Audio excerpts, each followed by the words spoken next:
I'm Elijah McNabb, and I'm interviewing candidates running for office within Loudoun County and the municipalities within it. This is a Lenore City Council race. So, to begin, would you introduce yourself? Tell us a little bit about who you are, your background, and what you believe a council member should be and is. Certainly. So thank you again, Elijah, for taking your time to do these interviews and get the information out to the citizens of Loudoun County, as well as the municipal agencies. So, as most of you may know, and those that don't, I'm Brad McCall. I'm a lifelong resident here of Loudoun County. Most of my life, I grew up in Lenore City. Um, a little bit about my background is when I got out of school, I kind of got into transportation, worked in the school systems for a little bit, did various different construction jobs, helping build roads and different things like that with some construction companies, excuse me. And now, for the last 8 years, I've worked with the Loudoun County Sheriff's Office. I started there in corrections in 2018 and worked in corrections almost 6 years before I went to the academy and was assigned in the SRO division. I worked in the schools within Loudoun County for about a year before I transferred over to civil process, and then done that for about a year, served papers within the county. And then since 25, I've been assigned to the patrol division full time. So my background is kind of unique in infrastructure and everything that goes into some of the decision making for city councilmen.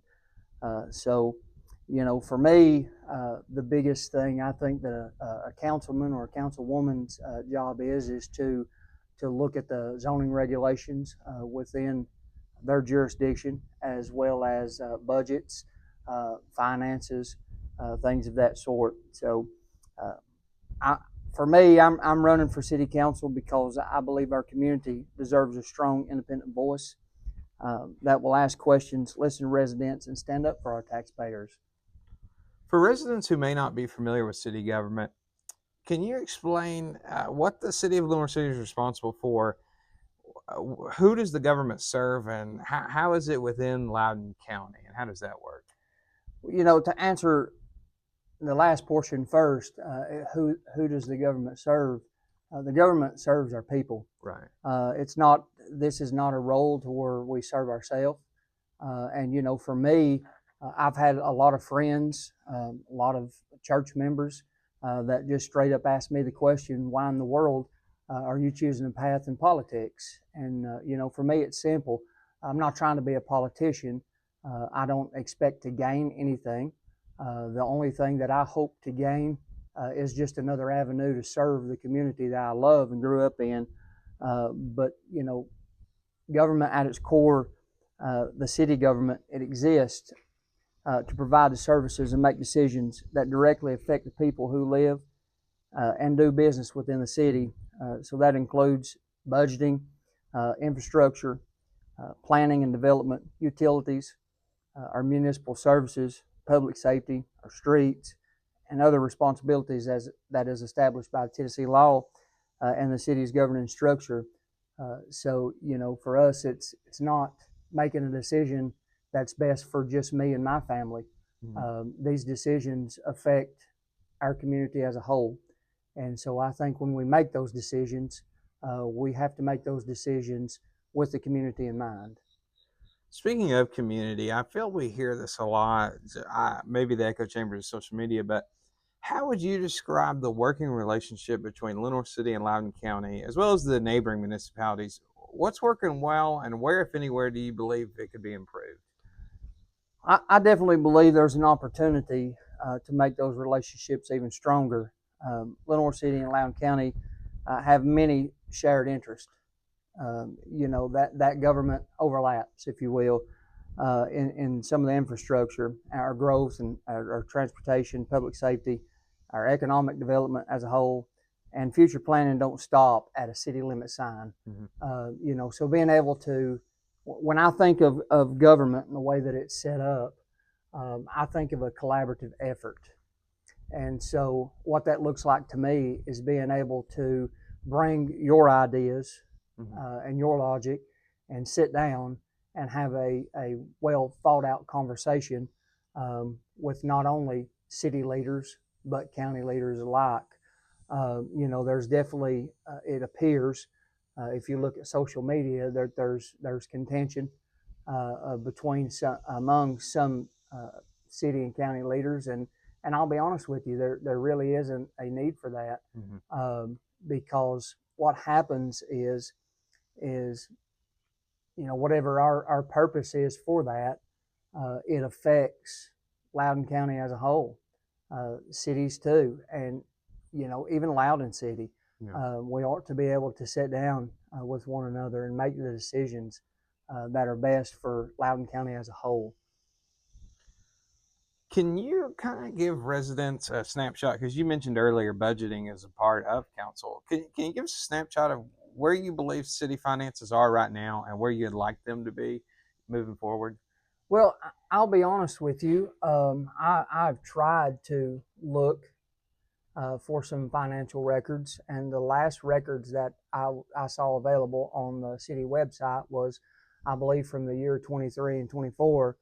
So where we're at currently, I don't know, but I would be very eager to see. And I think that, a lot of folks that I have spoken with, that's the problem. And you hear that countywide, not just a Lenore City issue, is transparency. People want to know where their money goes. And taxpayer money is not government money. That's the taxpayers' money. That's your folks that work hard every day, your folks that have worked and retired, that are still paying taxes. So it's important to be transparent. Countywide, I'll say that countywide. Right. We ought to be able, as tax-paying citizens, to be able to easily access records. I've heard from several people about records requests being denied, and that doesn't align with the law.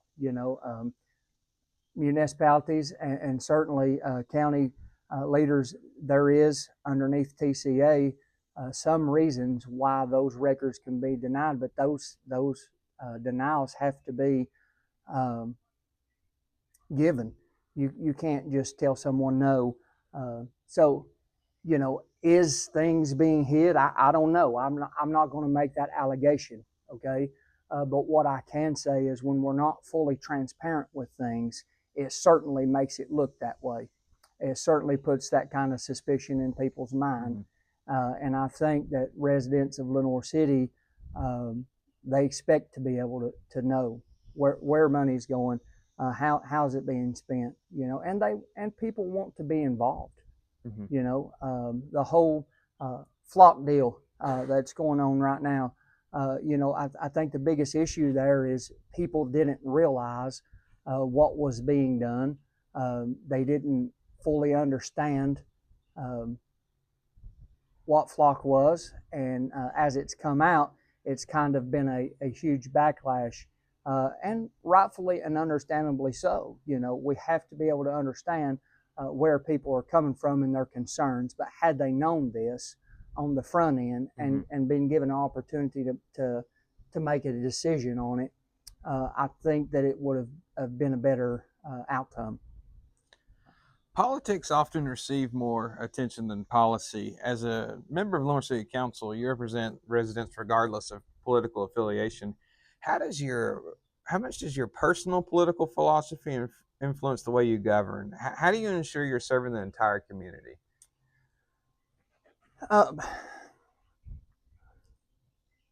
Give me 1 second to catch up here. So for me, my personal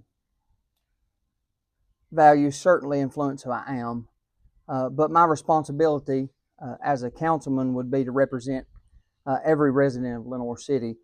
I don't believe that government should ask someone how they voted before deciding whether to listen to them or not.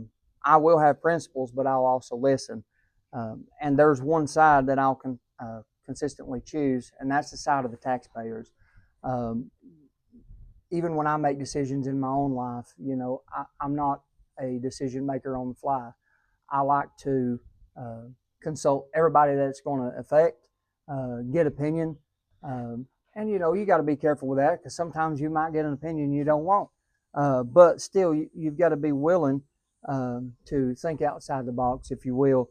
I'm not the kind of person, Elijah, who's going to answer to sides, special interests, political pressure, personal agendas.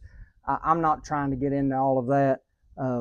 What I'm going to focus on is answering to the people who elected me, to the people who trusted me, and for me, some folks may ask, well, you just ran for county commission, what made you pursue city council? And for me, it was running as an independent candidate in that race and seeing the support that I had was just phenomenal. The fact that people trusted in me to do the right thing and to be a voice for them kind of fueled that fire within me. I look at it like this: that's a clear sign to me that people want to see change. And I'm not saying that every leader we have is bad. I'm not. That's not the kind of person I am. What I'm saying is, this is who Brad McCall is, and this is what I can bring to the table. Beyond that, it'll be up to the people to decide, and I think that's important. If elected, what are your top priorities over the next 4 years? What policies, projects, or initiatives would you most like to accomplish? Sure. Give me just one second.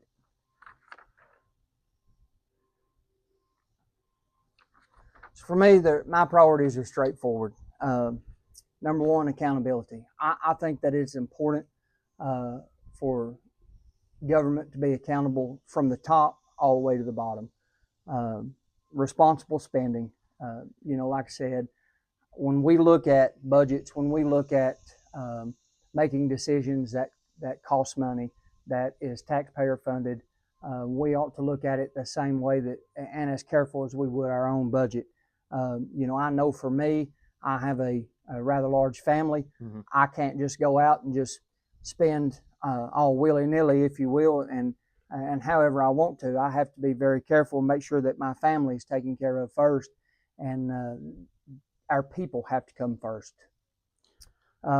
Keeping taxes low, that's important because people are already struggling in this day and time. Not everybody has came up in wealth. Not everybody, has it as easy as some.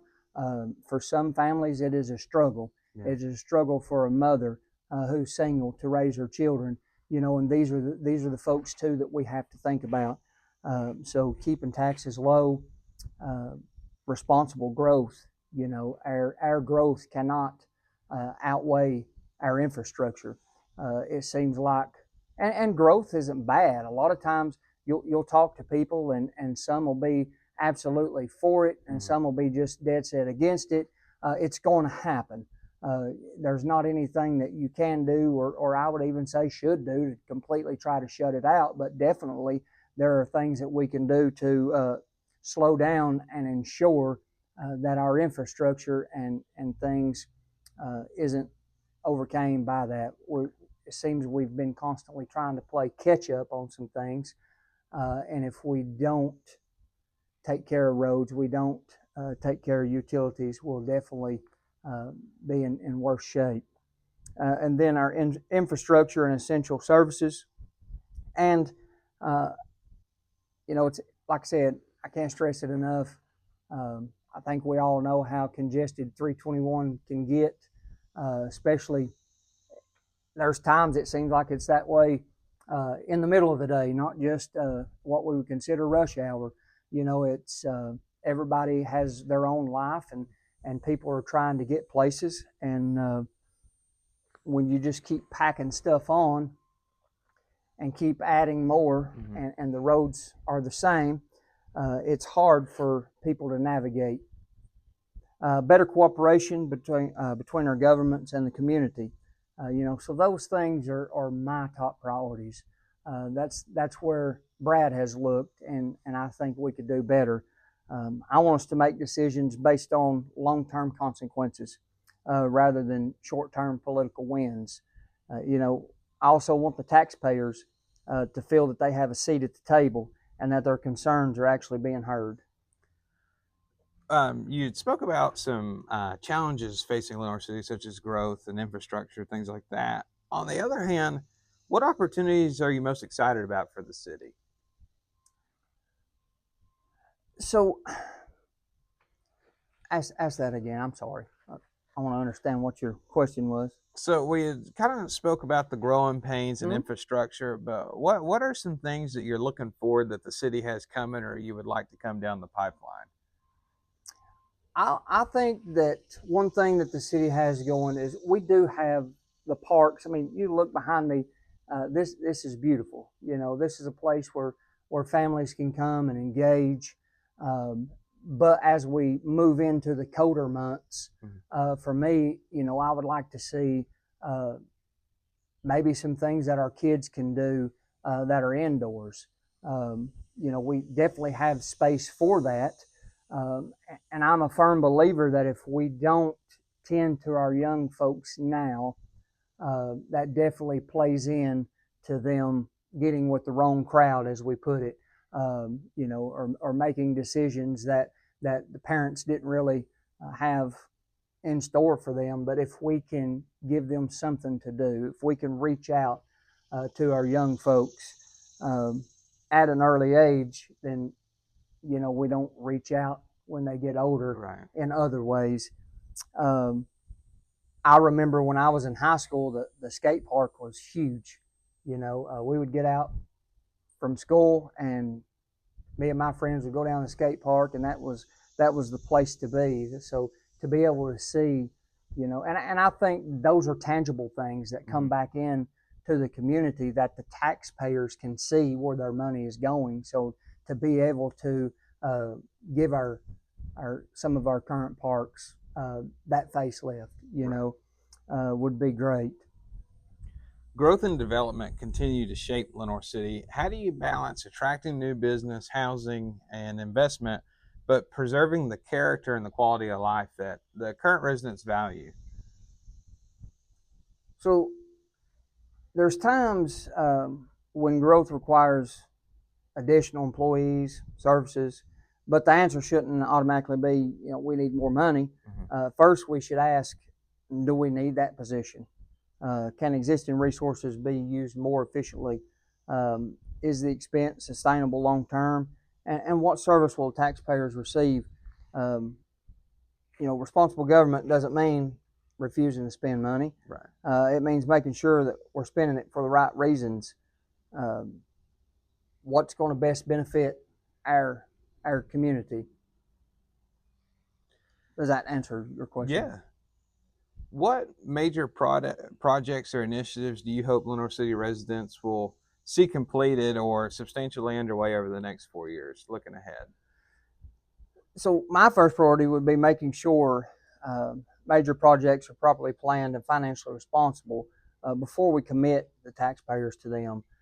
I'd love to see continued attention to our infrastructure, roads, utilities, public safety, and our basic services residents depend on. Uh, you know, you can't let these things, you got to stay right on top of them because those are what we need every day. I'd also like to see that stronger communication between the city, government, and our residents regarding these major projects. Public input is huge, and sometimes it feels like there's waves of when that input's wanted, and there's waves of when it's not. Um, you know, we should be reaching out to the very people that elected us for that position. How do you feel? I've had folks ask me questions about my stance on things, and I always try to answer those questions with honesty and integrity. But in the same sense, I want to know, how do you feel? Right. Where do you stand? Um, And that's, to me, that's the biggest part of being a leader, is getting out there with your people. When I was a supervisor in the jail, I would always tell the folks that I worked with, I've never said that you work for me, you work with me. And I think that a good leader gets in front of his people and leads them, and then also follows up with them. So I was constantly checking on my team to see if they needed anything. And as a councilman, I will use those same tactics. I want to. You will see me in the community. You will see me talking with folks, asking, how do you feel? How are we doing? For me, that's most important. People shouldn't learn about significant decisions after they've already been made. And I want taxpayers involved early enough to understand what's being proposed, what's it cost, and why is it necessary? What's the long-term impact going to be? These are things that we should be getting input from the community. At the end of a 4-year term, what would success look like to you, and how should the people of Lenoir City measure whether you've been successful as a member on the council? So to me, success wouldn't be just simply measured by how many projects that has my name on them, or how many pictures I made. For me, success would be whether the taxpayers can look at Lenoir City and the government and say they listened to us, they respected our money, they followed the law, they planned for our future, and they worked together. That's simple. For me, that's what success in a 4-year term would look like to me. And most importantly, that our people feel like they stood up, their government stood up for them when it mattered. If I leave office having helped make the city government more accountable, more financially responsible, more transparent, and more responsive to the people, I'll consider that a successful term. Finally, is there anything we've not discussed or I've not asked that you would like the voters or residents of Lenoir City to know before they go to vote? Absolutely. For me, it's important that people know that I'm not running for city council or for public office, for that matter, simply because I think or feel like I know everything, because I don't. And anybody that takes that mindset is wrong. Nobody came into this knowing everything there was to know about it. It's definitely a everyday learning process, even for the ones that's been there for many, many years. I'm running because I believe I know how to listen, how to ask questions, how to work with people, and how to stand firm when something isn't right. There will be disagreements. We're not going to, no two people is always going to see eye to eye on everything. There will be opposition. There will be difficult decisions. And I won't promise that I'll agree with everybody. I can't promise everybody will agree with me. But what I can promise is I'll be honest with them. I'll follow the law. I'll respect the taxpayer. I'll question unnecessary spending. And I'll support responsible growth. I'll work to build better relationships. And when I believe something's wrong, I'll have the courage to say so. Well, the last day to register for this election is October 5th. Early voting is October 14th through October 29th, and Election Day is back on a Tuesday this time, and November 3rd. Thank you for joining me and sharing your thoughts with the citizens of Lenoir City. I appreciate your time.